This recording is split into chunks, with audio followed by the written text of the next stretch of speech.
Excuse me, are you Billy Blakes? You're with the police. Oh, I'm a journalist. I just want to ask you some questions about your recent film trailer. I've been set up before. You're not getting set up this time. Can I ask you some questions, please? Okay, number one. In what ways does your media product use, develop, or challenge forms and conventions of real media products? Well, we use conventions of an action genre and of a buddy cop film, such as an explosive effect.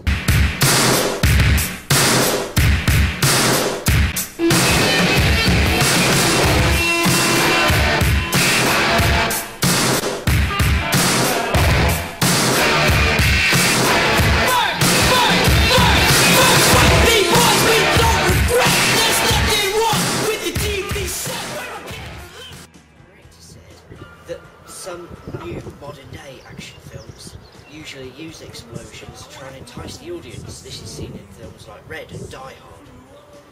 We also used aspects of the buddy cop genre. And what exactly is that? Well, for instance, we used the good cop, bad cop theme, with two policemen being completely opposite from each other, but still being paired up and making a good team.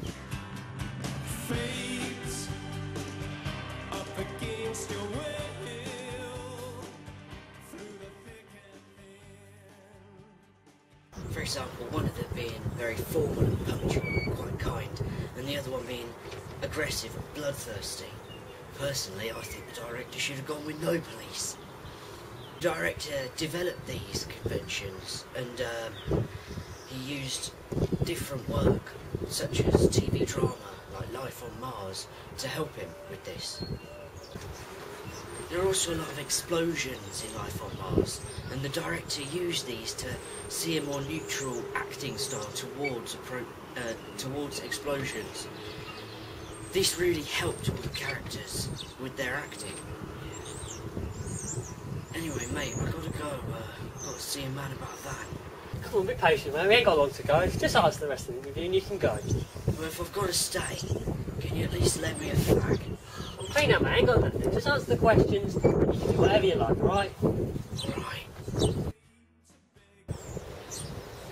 The director thought that this more neutral style would be a better approach to our film, so he decided that we'd go for that.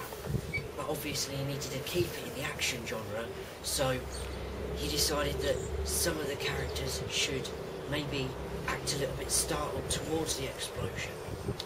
Personally, I think he should have kept the cops in the car. The director decided to blend the two forms of acting, both action and TV drama, to create a more rounded approach.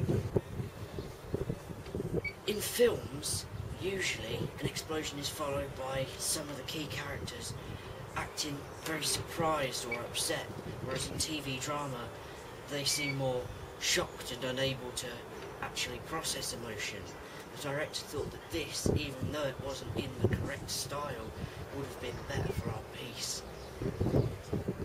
In a film, also, if the explosion is planned, like on a bomb, you often get a slow motion shot of one of the characters walking away with a smirk on his face, whereas in TV, if it's planned, the character is usually standing at a distance, staring towards the explosion, maybe with some classical music over the top.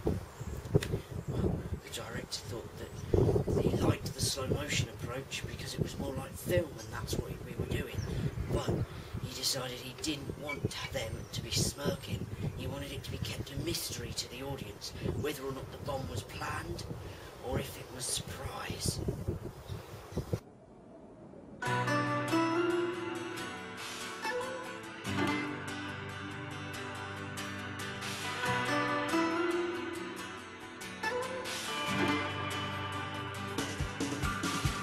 The director thought that to achieve this unknowing uncertainty in the audience, he should have the slow-mo effect, but have the two police turn back at the very end, just before it cuts, to make sure that no one knows if they knew about it or not. Killing time, unwillingly mine.